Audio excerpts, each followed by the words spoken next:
On the porch of an old inn in Highlands, North Carolina, sat a young woman, experiencing the world through the windows of her heart. It was mid-October, it was Saturday, and it was 6:30 in the morning.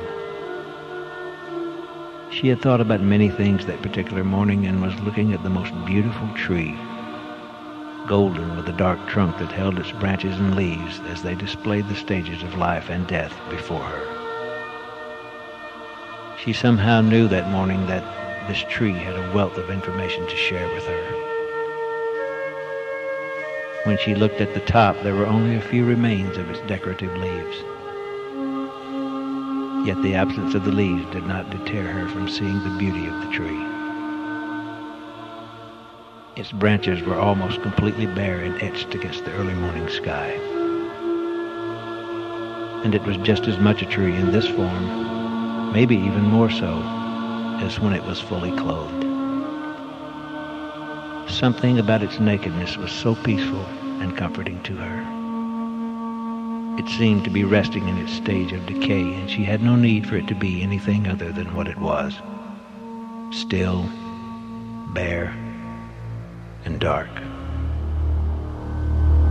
It was interesting to her that as her eyes scaled down the tree, she saw more and more of what the world calls life. It seemed to fit the natural order of things, going from birth to death, from conception in the soil where its roots anchored, to the dancing of the leaves with the wind, and into the stillness of what remained. The tree had no need to hide what was happening. She'd been thinking a lot recently about how our culture is so desperate to hide the signs of aging through surgery, cosmetics, special exercises, and diets. Now, she didn't mean to suggest that it was unnecessary to take care of one's appearance, but it was just that becoming older and showing signs of wear and tear had almost become an evil thing. She saw nothing evil or unattractive about it. She loved the faces and the structures of the old. The lines of their faces and the postures of their bodies allowed her to see them as vulnerable and real. She thought, what a comfort in a world where much of the time she seemed to be staring at illusions, masks, and facades.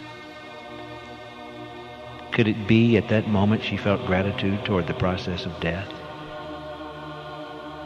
Then and there, in that particular moment, she understood it to be a journey toward wholeness, authenticity, and realness.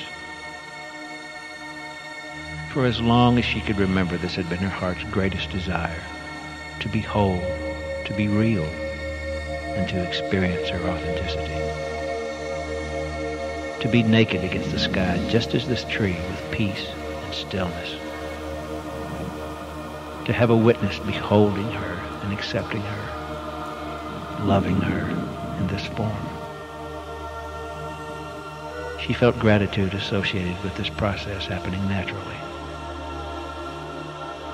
She also remembered how fearful and frustrated trying to reach this place had become for her. She remembered trying to force her own growth, and yet it would come to be anyway. Sometimes being afraid urged her to interfere with this natural order. Yet she knew that if she were a tree during these times, we could see her bending down, taking her branches and trying to pick up the leaves that had fallen about her. Even though she knew they had lost their color and no longer could dance with the wind, she would still try to put them back on. They were old and worn. She knew that. But somehow she thought that would make her safe by hiding her. Or maybe people would think she just looked better with them on. Her branches had gotten tired holding on to what is already gone. She'd grown weary of dropping the dead leaves and having to bend down and scoop them up again and again as they refused to offer any assistance in her false dreams. She had come to know that her journey entailed releasing the grasp of her branches and allowing the leaves to return to the ground. On a Saturday morning in mid-October, A young woman had allowed herself to commune with God through one of his greatest creations, a most magnificent tree.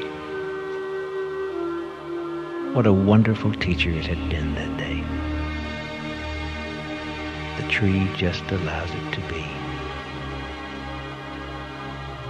And through the windows of her heart, she was able to feel and say,